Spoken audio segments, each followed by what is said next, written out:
अजय सपकाळ. माझ्या वडिलांना 12:30 वाजता 28 तारखेला नॉर्मल अल्सरचं ऑपरेशन होतं, त्यासाठी दाखल केलं. विशेष म्हणजे मी शिवसेनेचा वैद्यकीय मदत कक्षाचा शहर प्रमुख आहे शिंदे साहेबांचा.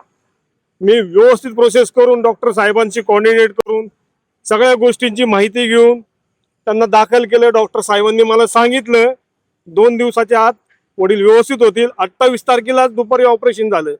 ऑपरेशन झाल्यावर 2 दिवसांनी वडील व्यवस्थित झाले, शुद्धी आले, सगळं बोललं, वेंटी काढला, ऑक्सिजन काढला, वडिलांनी गप्पा मारल्या. आणि 2 दिवसाचं ऑपरेशन झालेलं असतं त्या माणसाला त्यांनी खुर्चीवर बळजुबरीने बसवलं आणि बसवल्यानंतर ते त्यांचे टाके होते 20-25, त्यातले 7-8 टाके तुटल्यानंतर टाक्यांनी डॉक्टरांनी काही आम्हाला सांगितलं नाही. इन्फेक्शन आहे बॉडीत. त्या संध्याकाळी त्यांनी वडिलांना सिटी स्कॅनवर नेलं. अक्षरशः आपटलं. हे डॉक्टर फ्रॉड आहे का कुणाला काही माहित नाही. लिहून दिलं. डॉक्टर येतो, एक नवीन डॉक्टर येतो, ट्रीटमेंट देतो, तो मास्क लावून आलेला असतो, गळ्यातून निघून जातो. अक्षरशः आमच्या वडिलांना एवढा त्रास झाला. त्या डॉक्टरांना म्हणलं अल्सरचं ऑपरेशन आहे, त्यांनी त्यांचा फुफ्फुसात पाणी झालं सांगितलं, पण शेवटपर्यंत मला सांगितलं ना इन्फेक्शन आहे. आतड्यांचं त्यांचं ते जे टाके मारले ते टाके उसवलेत, त्यांनी शेवटपर्यंत नाही सांगितलं. त्यांच्या पोटात एअर बाहेर होती बुडबुड्या, तरी शेवटपर्यंत नाही सांगितलं. फक्त इन्फेक्शन आहे. हा फोटो बघा, हा आतड्यांचा फोटो माझ्या बापाचा.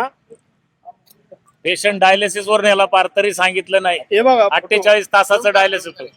हा फोटो. इन्फेक्शन असताना पेशंटची ट्रीटमेंट चालू आहे आणि इन्फेक्शन चालू आहे असं कंटिन्यू सांगत होते.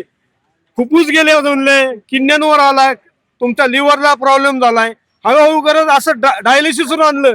आणि शेवटी माझ्या वडिलांना आज सकाळी 8 डॉक्टरांनी बसून छाती फोडून टाकली, दाबून टाकली, चाप केला छातीचा, चेहरा विस्कित केला. माझ्या बापाचा व्हेंटिलेटर त्यांनी फुटून गेला इकडून. माळकरी बाप्पा, माझा बाप माळकरी. काही कारण सांगून या हॉस्पिटलला घोडा लावल्याशिवाय राहणार नाही.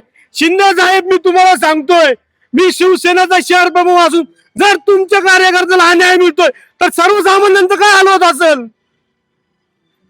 नेमकं आज आपण तोडफोड केली आहे, काय नेमकी भूमिका आहे आपली?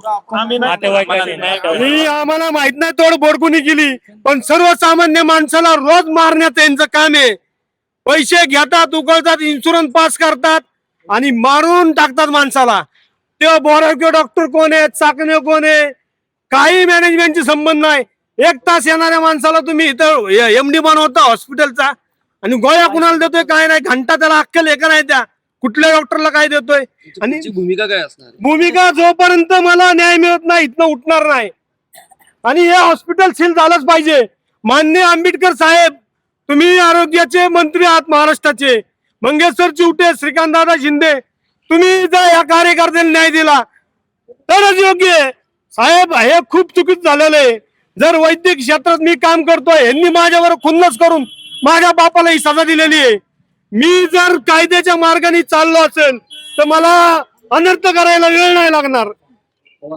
एक इसम केरू सपकाळ म्हणून आहेत, वयस्कर आहेत, त्यांच्यावरती उपचारादरम्यान त्यांची मयत झालेली आहे ते. तर त्या अनुषंगाने त्यांच्या नातेवाईकांचं ट्रीटमेंट व्यवस्थित दिली नाही असं म्हणणं आहे आणि त्याच्यामुळे त्यांनी ही तोडफोड केलेली आहे.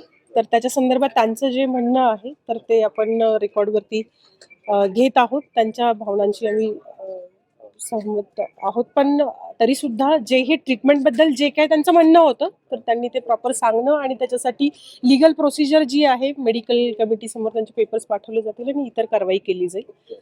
पण कोणत्याही प्रकारे अशी तोडफोड आणि हे करणं हे योग्य नाही. पण हॉस्पिटलकडून गंभीर आरोप करण्यात आलेले आहेत. हॉस्पिटलच्या डॉक्टरांनी पेशंटच्या छातीवर बसून जोरजोरात दाबलं, त्यामुळे त्यांचा मृत्यू झाला.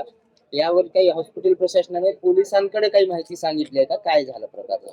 त्यांच्यावरती जे काही उपचार केले त्याचे डॉक्युमेंट्स आणि हे जे आहेत ते आपण घेतले जातील.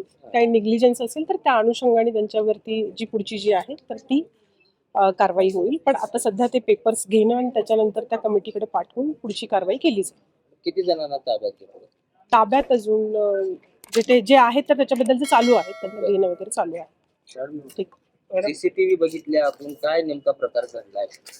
किती लोक होते तोडफोड करायला? ते सीसीटीव्ही बघणं सुरू आहे. थोड्या वेळात आपल्याला पूर्ण डिटेल कळवलं. दोघांच्याही आता ज्या आहेत तर त्यांना बोलवलेलं आहे. त्या दोघांनाही त्यांच्या कंप्लेंट ज्या आहेत तर त्या घेतील, पण त्याच्याप्रमाणे पुढची जी कारवाई असेल त्यांच्या सांगण्याप्रमाणे त्यांच्या ज्या कंप्लेंटमध्ये असेल तर त्या पद्धतीने पुढची कारवाई केली जाईल.